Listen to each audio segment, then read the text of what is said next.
This is the Literary Atlanta podcast. I'm Alison Law. This is a special audio and video version of the podcast. I felt strongly that episode 50 should feature visuals because the storyteller I've interviewed has such extraordinary vision. I was invited to a sneak preview of the Edgar Allan Poe Experience, which due to popular demand is happening now through November 4th at the Wren's Nest. If you're a regular listener of Literary Atlanta, then you know I've been able to spend quite some time at the Wren's Nest. This is the historic home of Joel Chandler Harris in the West End neighborhood of Atlanta. I've been there at least one night a month as part of the Beyond Books monthly author series that they host, and they have been really doing some incredible programs to attract visitors, new and old, to the Wren's Nest, and they may have outdone themselves with a new production of Edgar Allan Poe's most famous writings. The creative mastermind pulling Poe's strings is Brian Clowdus, who has gained national attention through his innovative work as founder and creative director of the Serenbe Playhouse. Brian now travels the country to stage site-specific, immersive theater experiences, where the audience feels like they're part of the performance. I hope you'll enjoy this video interview shot and edited by my colleague Tim Rhodes, where Brian Clowdus takes us behind the scenes of the Edgar Allan Poe Experience. So, Brian Clowdus, tell us where we are tonight. So we're at the Wren's Nest, which we are transforming into the Wren's Nest Asylum for the rest of October. And it turns out there's a very special guest with us, Mr. Edgar Allan Poe. So come on, I'll give you all a behind-the-scenes tour before the actual experience starts. Okay. So tonight is the very first special performance for a select audience, right? Yeah, so tonight is a preview. So we've got some press here and some donors. Yes. And so much of this show really depends on the audience interaction. So we're excited tonight to get some people in here to see how they roam around.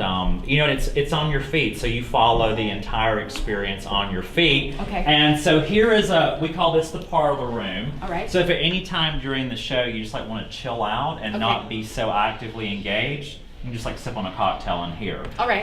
But then all of the rooms have a theme after one of his most iconic stories. So this is the Raven room in here. And again, I don't want to give away too much of the magic, but every room will be transformed with light and sound. Yes. So it was really cool, when Wren's Nest approached me about doing a project here, I was like, God, the set's already here. That's what I was going to ask you, because before you have said that it's either the location that comes to you first or the material. So Correct. I'm guessing it was location. For this, it was the location. And specifically something, because I love this space, but it does feel creepy. You know what I mean? But I live in an old house, so I can say that. Yeah, Victorian. But it definitely felt very... it felt old world, so we started scrapping around with ideas, and then, Poe was an influencer. So we were like, hey, it just kind of made sense. And then it was like, what do people know about Poe? They had the Raven, Telltale Heart. And then we basically cordoned off all of these rooms to be his stories. So this is the Raven room. All right. But yeah, we've really moved around very little furniture. We've kind of cleared things and made things safer, but you can see there's a little extension cord poking up there, so something magical happens. But I wanted the magical moments to feel really unexpected, so I didn't want you to walk into a room and see lights everywhere. I wanted to feel like Edgar Allan Poe's mind is what brings the magic. So yeah, this is the Raven room. Something magical will happen here. So Poe is one of the characters in this production. He is. Okay. And so you have the option of following Poe around. So when he goes into a room, it activates to his story. Otherwise, it's the staff of the asylum taking care of their patients, which is everyone who enters for the evening.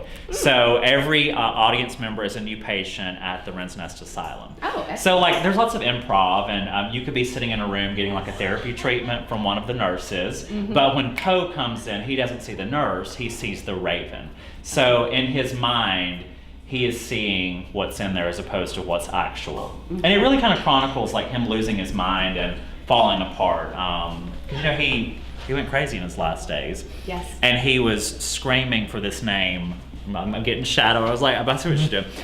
He was screaming for this name, Reynolds. Okay. And no one knows who that Reynolds was. So he kind of lost it in his last days. He was like found in the streets like in somebody else's clothes. So kind of crazy. This is the Telltale Heart Room.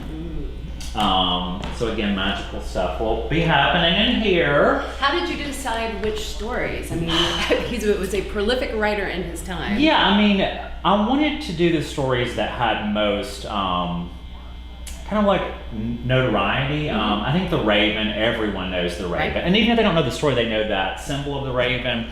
Telltale Heart people know a lot. Mask of Red Death, they know this image of this masked man who's like represents death. I think the one that's the least well known is the House of Usher, but also the rooms inspired me as well. Like, you know, this felt like a room where like you would bury a body underneath, you know what I mean? It felt like an inquisition would happen in here. And then that room felt like where like a lusty affair would happen, you know? So the rooms really inspired the stories we chose. And the room that you'll see, let's go to the House of Usher. Like, I walked in here and I was like, oh my God, this is the literal fall of the House of Usher. I mean, the ceiling is falling down. Oh, it's got the crack there. So I mean, honestly, right? crazy. And then I was like, when we saw this closet, I was like, this looks like where you would bury a sister. You know what I mean? And so this room we did the most decor in. This was basically a storage area where they had like desks and everything, but all of this we brought in. But we just pulled stuff from the house. Like they've got an attic and a basement, like really cool, creepy stuff. So we basically just pulled what we could find. I mean, and this is truly, I've been saying this, you know, like this is truly immersive environmental theater where we are using what is here. We built nothing. We've brought in the lights and sound, but otherwise nothing was built for this production. Yeah. Costumes, of course, but otherwise nothing. And in case you want a little bath, Nurse Ratchet will be in there bathing your shoulders later on. So this is kind of similar. I'm thinking of your Sleepy Hollow experience, which I've been able to witness out at Serenbe several times. Yay! Awesome. So it's where you have the main action, kind of the scripted story, but then you also have the improv. The actors doing. Yep. Tons of improv. And the thing that will be different with this is that these rooms are small. So we're picturing probably 25 people max fitting in a room, and we're selling to 100. So on nights that we're sold out, which Saturdays, it's starting to sell. Yeah, it's like the buzz is here, which is exciting.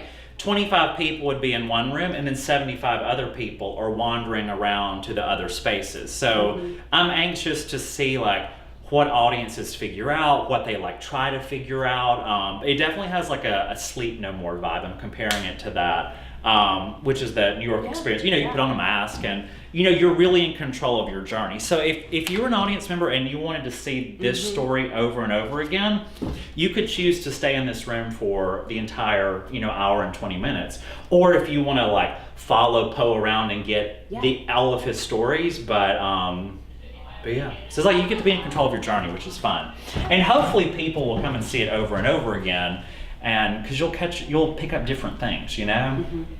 Definitely. So yeah, and then finally we have the you want to see that's behind the scenes. This is the Mask of Red Death. And when I walked in here, I was like, oh my God, I was like, this is Mask of Red Death. I was like, literally, it's like, this is a dining hall. Were you familiar with all of the stories, or a little bit familiar with Poe? I mean, how did you come to that? I mean, a little bit. You know, like I read him in high school, but we just started researching. And I mean, honestly, I literally was like, Googled Poe's most iconic stories, you know, because I wanted the setup and the way we're using the environment, I think is very unique. So I didn't want audience members to also be like, what the hell story is that? You know what I mean? Like, I wanted there to be like, what is the essence of this story? Because the scenes are 4 minutes long. It's like, how can we tell this story? And they were short stories nonetheless, but how can we take the theme and make it happen in 4 minutes, you know?